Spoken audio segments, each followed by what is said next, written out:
요즘 시청자분들의 뜨거운 사랑을 받고 있는 신사동. 오늘은 어떤 신사동 3명이 준비되어 있는지 돌직구 신문을 통해서 그 면면을 공개합니다. 신문 속 사람들의 동향, 신사동 그 사람. 첫 번째는요. 탁현민 행정관이 오늘 조간신문과 인터뷰를 했습니다. 특정신문과 인터뷰를 했습니다. 결론부터 말씀드리면 물러날 생각이 없다. 탁현민 행정관은 이렇게 얘기를 밝혔습니다. 그런데 청와대 내에서 탁현민 행정관은 왕 행정관, 이런 얘기가 나오고 있습니다. 청와대 관계자의 얘기부터 한번 들어보시죠. 어제 참 이상했던 날이었어요, 시청자 여러분.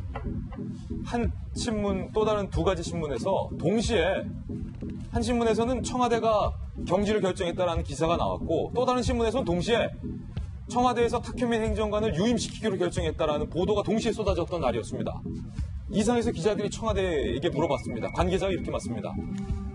그 김 기자, 탁 행정관의 거취는 얘 나한테 물어보지 마. 뭐 이 수준이에요. 결정된 바도 논의된 바도 없다. 그리고 탁 행정관의 거취 이야기는 그 청와대 웬만한 참모들이 어떻다 저떻다 결정할 수준의 문제가 아니다. 그러니까 청와대 참모들의 손을 벗어난 영역의 문제다. 이렇게 얘기를 하고 있는 겁니다. 양절청 전 비서관 같은 경우는 탁현민 행정관에 대해서 이런 얘기를 밝혔죠. 철없을 때 1인 기회를 주자. 그리고 김현 대변인 같은 경우는 행정관은 검증 대상이 아니다. 이처럼 탁현민을 옹호하는 한 파가 있는가 하면 여권 관계자들은요.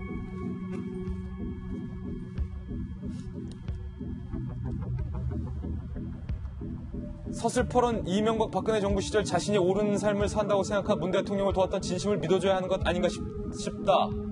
라고 이해하기 시작한 여권 관계자의 일각의 파도 있습니다. 그러나 정반대의 파도 있습니다. 또 다른 정치권 일각에서는요. 우병우를 지키려는 박근혜 청와대를 보는 것 같다. 실세 왕 행정관이 따로 없다. 왕 실장, 왕 수석은 들어봤어도 이런 왕 행정관은 처음이다. 이런 얘기가 지금 나오고 있는데 김도윤 박사님, 그러니까 솔직하게 좀 말해주세요. 청와대 내부에서 탁현민 안 된다라는 파에 누구 있습니까? 조국 민정수석이 인사를 검증하는 역할을 하는 거고요. 청와대에 또 인사수석이 있잖아요. 조현옥 인사수석이 또 여성인데 이 두 사람은 아무래도 안 되겠다는 얘기를 하고 있다는 거로 지금 보도가 되는 겁니다. 두 사람은 안 된다 파. 안 된다라고 얘기를 하고 있는 거고, 가장 결정적으로 얼마 전에 임명된 정현백 여성가족부 장관이 대놓고 공개적으로 해임을 건의한 거예요. 이와 같은 기류가 있는 건데 방금 얘기한 것처럼 야, 그래도 이게 대통령의 의중이 중요하기 때문에 마지막까지 우리가 결정할 수 있는 선이 아니야라고 얘기하는 또 파가 있다는 겁니다. 아니나 다를까 어저께 탁현민 행정관 기사 보고 저도 정현백 여가부 장관까지 얘기를 했기 때문에, 그리고 조현옥 인사수석이 과거에 몸에 담았던 여성단체까지 나서갖고서는 이건 아닙니다라고 지금 주장하고 있는 거예요. 지금 일부 단체들은 서명운동 청원까지 벌이고 있다는 상황이라서 문재인 대통령과 청와대가 G20 정상회의도 끝났고 결정을 하겠구나라는 한겨레 기사를 좀 어느 정도 봤는데, 어제 밤부터 탁현민 행정관이 인터뷰를 하기 시작하는 겁니다. 솔직한 감정을 얘기하면서 나는 열심히 일을 하고 있을 뿐이고 과거에 썼던 저서의 내용은 10년 전의 얘기였던 거고 나는 10년 전에 사실은 공직에 있는 상황이 아니었기 때문에 그때의 상황을 반성하고 있는 터라 이게 별 문제가 되지 않는다라고 얘기를 하고 있는 거죠. 근데 사실 탁현민 행정관이 공직에 들어온 거는, 선임 행정관으로 들어온 거는 바로 얼마 전의 일이지만 공직에 들어오기 위한 선거 캠프 역할, 말 그대로 문재인 대통령을 당선시키기 위해서 일을 했던 건 꽤 오래전 일입니다. 과거 이제 그 문재인 대통령의 북콘서트를 기획하기 시작하면서부터 2012년 대선, 2016년 대선을 함께 했던 건데요. 사실 2011년도 때부터 같이 했다라고 봐도 무방한 상황인데, 그렇다면은 얼마 전에 우리가 굉장히 큰 논란이 됐던 그 김용민 씨의 발언 기억나시죠? 낙검수 때. 예. 2012년도 총선 때 그 발언 때문에 사실상 그 당시 민주당의 의석수가 몇 개가 날아갔다고 해도 무방이 아닐 정도로 사회적으로 논란이 크게 됐습니다. 콘돌리자 라이스 전 장관을 가지고 살인범을 풀어서 어떻게 좀 죽여버려야 된다라는 굉장히 극한적인 발언을 쏟아냈는데, 여기에 대해서 2012년도에 탁현민 행정관은 이거를 굉장히 적극적으로 옹호하죠. 이건 뭐 집회했다 교통신호 어긴 것쯤밖에 더 되냐. 그런 식으로 따지면 그런 말이 성희롱이면 전두환을 살인마라고 하는 건 노인학대다라는 발언들을 하게 되죠. 예. 그렇다면 10년 전의 발언이 아니라 말 그대로 문재인 대통령을 위해서 뛰고 있던 시절에도 이와 같은 발언을 했던 거고, 책의 한 권의 책의 내용이 아니라 연이어 나오게 되는 세 권의 책의 발언들이 여성 비하에 대한 내용들이 문제가 있다. 이걸 비단 야권에서 공격하게 되면은 그거는 뭐 정치적인 공세다라고 할 수 있지만 야권뿐만이 아니라 여성단체를 비롯한 여권 내에서 얘기하고 있는 상황에서 결국은 앞서 얘기한 것처럼 청와대 내에서도 반대 기류가 있는데 이를 어찌하지 못한다. 마지막 남은 공은 누구한테 돌아가냐. 결국 문재인 대통령의 목 아니겠습니까? 그러니까 저는 이게 탁현민 행정관에게도 좀 아쉽다는 얘기 드리는 게요. 이렇게 가게 되는데 결과론적으로 그래 탁현민 행정관 일 잘하지 하고 있는 공이 있기 때문에 우리 함께 가자라고 갈 수도 있어요. 인사권자의 마음이니까. 근데 과거 우병우 전 수석의 얘기도 그렇고요. 문고리 3인방의 얘기도 그렇고 최종적인 결정을 대통령한테 몰아가게 되면요. 마지막에 문제가 터졌을 때 그 책임을 대통령이 고스란히 지게 됩니다. 그럼 결국 정권의 부담인 거예요.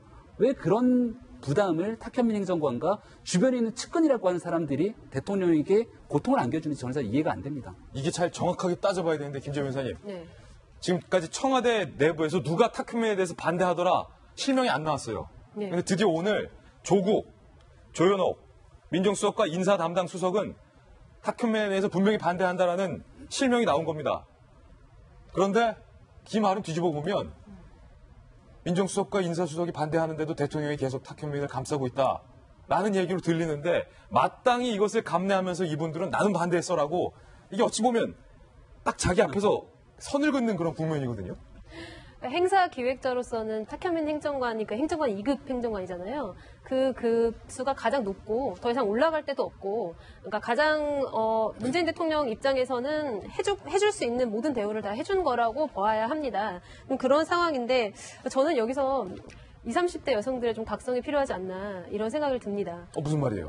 이제 이번 선거에서 20, 30대 여성들의 선거 참여율이 굉장히 높았고요. 예. 정치에 대한 그런 어떤 관심도도 엄청 높아지고 있습니다. 근데 이제 그거를 저는 굉장히 기획을 굉장히 잘했다. 이 점에 있어서 탁현민 행정관의 능력 인정합니다. 그래서 어떤 거냐면 선거 홍보 영상도 굉장히 멋졌고, 뭐 포스터부터 시작해가지고 각종 행사들, 선거 때는 그랬지만 그 이후에 이제 뭐 커피를 들고 나오는 모습이라든지 안경, 구두 등 이런 소품들을 부각시키고, 그다음에 애완견 입양 등등 굉장히 이게 감성적으로 다가가는, 그래서 국민들과 소통하는 그런 모습을 많이 보여준 것으로 보이죠. 근데 그렇지만 그 기획을 전부 탁현민 행정관이 했다고 생각하면 저는 이것에 더 이상 우리가 감동을 하는 것이 과연 옳은가 이런 생각이 듭니다. 예. 네. 왜냐하면은 여성 비하의 대표 주자인 탁현민 행정관이 여심들을 사로잡는 그런 기획을 굉장히 천재적으로 잘 해낸다. 여기서 나오는 이 모순점에 대해서 여성들의 생각은 하고 있어야 된다. 현실을 직시는 하고 있어야 된다. 이런 생각합니다. 정세현 의원님, 조국 수석이 반대하더라. 이거를 그냥 여권 관계자나 청와대 관계자 발로 해서 자신만 손 터는 게 아니라 이게 사실은 민정수석 자리를 걸고서라도 대통령에 가서 용기 있게 직언을 해야 하는 게 사실은 민정수석역 아닙니까?